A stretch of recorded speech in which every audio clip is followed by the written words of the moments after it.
Good afternoon, everyone. So today I'm going to be talking about how to sell in the world of COVID.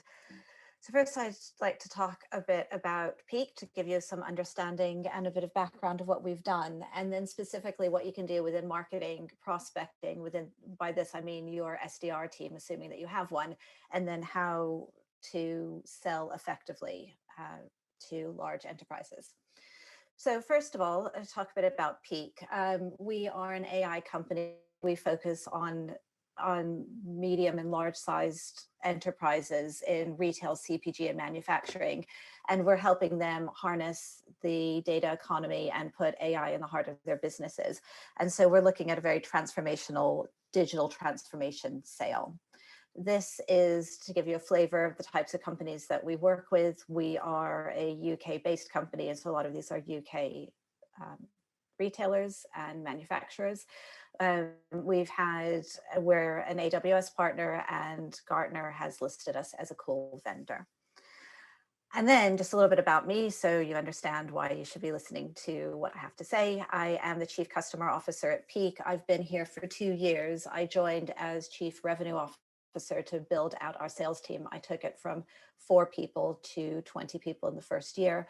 And then at the start of the year in January, I took on my new role where I am responsible for all of the customer-facing teams within Peak. So those are our data scientists delivering solutions, customer success, our sales team, and marketing. This is my 3rd time of building a startup. It's first time being a CEO, but I'm quite familiar with setting up, go-to-market, aligning your product strategy and your marketing strategy, and building out sales teams. And if anybody's wondering about my accent, it's because I'm from Albuquerque, New Mexico. So yes, I am American, but I've been in London for 20 years. So first of all, what you can do for marketing to set yourself up for success is to choose your ideal customer profile wisely. I know everybody says this, but I see so many companies that don't actually take the time to understand who they should be speaking with. And it's okay to start really small. And then in this world of COVID, take the time to look at your ICP, review it, and look at and hypothesize who you think the winners are going to be and who you think the losers are going to be. And don't worry about the losers for now. Focus on the winners. And then the best thing you can do is just go out and experiment. As a top tip, if you haven't already invested in somebody in product marketing and somebody who is mid to senior level, it is a hire worth making. Again, I see a lot of companies hiring product marketers way too late and viewing them as a luxury, but really a good product marketer will help you immensely in choosing your ICP, and then in the next area of figuring out what are the use cases and metrics that you should be focusing on. So you just see at Peak, we are always metrics-based, ROI-focused, and have very specific use cases that we talk to our customers about. And we're able to do this because of our ICP, because we have tailored companies and we know the companies that we want to speak with. We can take the time to get to know them, and we can take the time to see which of our products are most successful and which of our offerings resonate the best. And when you're able to take that time and choose your metrics wisely, you're able to then take the time to create really bespoke and tailored personalized content for them. And this just means that you'll get noticed in the midst of everybody else. Everybody's going to be talking about digital transformation. Everybody wants to have a talk with the winners because it's quite clear who they are, and they're getting tons and tons of contact at the moment. So it's important to stand out. And the way to stand out is to say something relevant and to show that you understand who they are. So that is your focus in marketing. Get to know your customers and then demonstrate that you really know your customers. And that will set up your SDRs well. So one of the things that ends up happening is you'll get marketing well aligned, but then as soon as you move into your SDRs, they will feel much like your sales team that they don't have enough to go after. And so if you're not careful, your SDRs are going to start to not just listen to and contact your target customers, but have excuses as to why they should talk to other areas. And that will just lead to being a busy fool. So you need to both monitor your SDRs, but also really encourage them to focus on your target market and explain why you've chosen them and why they should have faith to stick with a narrower set of customers to contact. So make sure that they really do buy into the reason why you're limiting who they should be speaking with. And then the next thing is, it's very obvious to say this, is to start at the top. But it's not as easy to do as we say, because for the most part, your SDRs are in their early 20s to their mid 20s. They don't have a lot of experience. They're not comfortable talking to CEOs, but that's who they should be talking with, or they should be prospecting in the first place, is starting at the C-suite. And so it's more than just saying, give a call to a CEO or CFO. You need to arm them with the types of information they should be talking about, explain to them how to talk to senior leaders, how to get to the point really quickly, and role play it until they're comfortable with it. So it's about their confidence, and then it's two, that they land the message well. So start at the top, but prepare them and arm them to start at the top. And then once you get there and you start having those conversations, again, go back to the metrics that you've been talking about. Have them talk about customers in their areas that have succeeded, or tangential customers that have succeeded, and the types of problems that you're hearing about.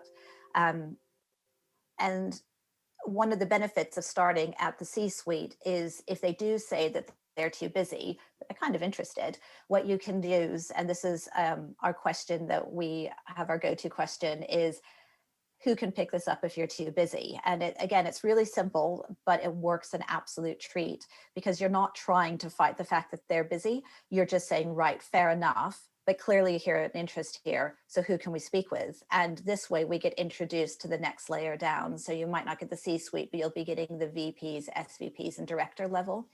And they still have more than enough power and interest in the business. And if you try and speak to them directly, they'll also be too busy, and they'll put you down to like manager level, which you don't want. Whereas now that they've had it from their boss, so they need to speak with you, it works really well, and you can start to have those great conversations. The other thing to talk about is, as a point, is when you're having these conversations, it's still just an experiment. You think that they're the winners, but you should come into these conversations with a real humbleness, so that if they are not able to speak with us, be fine with it, step back, send some information, be really polite, because those interactions will be memorable. And when they are ready to talk to you again, they'll start picking up that conversation. I mean, this can happen in both the prospecting piece and also when you start to sell. So one of the benefits of enterprise sales longer term, if you get over that hump, is that every conversation you have is a seed that you've sown that will end up ripening at some point in the process. You're just not quite sure when that point is going to be. So every, I don't know, at least once a quarter, once every couple quarters, we have an old prospect who comes back, says, really impressed with what we did with you. And the conversations that we had 18 months ago, it was too early for us now, but we're ready to buy. And those will end up being somebody that pops up and closes within 1 or 2 months. So always view your customers and your prospects as future customers for life. And if it's not right now, that's fine, but deal with them with politeness and graciousness. So once you get to making those appointments with your VP level contacts, and if you're lucky, you can actually keep into the C-suite, how do you turn those leads into customers? And the important thing is to prove value throughout the sale. And much like saying, well, talk to people who are senior, it's easier said than done. How do you prove value throughout the sale? One of those that's absolutely true is to challenge their thinking. And then the challenger sale isn't really a methodology. It doesn't tell you how to sell and how to run an opportunity, but what it does, what is true in it, is that people want an aha moment. They want to think about the world in an entirely new way, and it's your job to do that. And it adds value. What you want to hear is, oh, I never thought about that before. And so that's why really understanding your customers and having the key metrics means that you're able to challenge their thinking and give them that aha moment.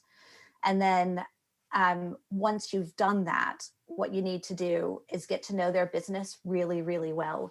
That they're not just another number, that they're actually somebody that you're going to partner with. They're going to take the time to invest in you, and you are taking the time to invest in them. And again, that means coming with a level of humbleness to the sale. We might know how to do AI, but we don't know how to build or how to manufacture flooring in the best way. But together we can do something really amazing. And the only way we can do that is to really get to know who you are as a customer. And then the final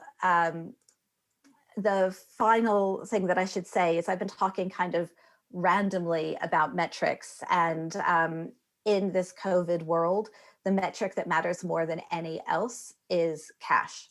So it's how can you save them cash? How can a SaaS operating model mean that they can invest for the future and save their actual working capital while releasing cash? And the reason why it matters is, one, it's stability for the company, but also at this point, it can literally mean jobs saved, team members that get to keep their jobs. That's a really emotive and powerful metric. I don't know if metric's the right word, like concept right now. So focus on cash, focus on how they can release more of it and use that to shore up their business and save jobs. So finally, I know that was a lot in 15 minutes, just as a quick reminder, what you need to do is take your time in getting your ICP right, invest in product marketing if you haven't done that yet, and then tailor your content. Get your SDRs trained up and really effective at selling it from the top. One of the things that we do is actually have our SDRs shadow our management team when they start, so they can understand what our lives are like, how we talk, how we think, so that they have better empathy and understanding of the customers that they're speaking to. And then finally, always deliver value. You deliver value by making them think differently. You deliver value by providing information that they didn't know already. And when in doubt, lead with cash as king. So it's kind of a weird world. I don't know who's there. If you have any questions in the future, I'm absolutely happy to answer them. I'd love to have some questions, so I just know that somebody has heard what I've said. I'm happy to link in with you, and it's just Bethany Ayers, kind of dates me. I'm the original. And then also send me an email at bethany.ayers@peak.ai. Look forward to hearing from you. Thanks a lot.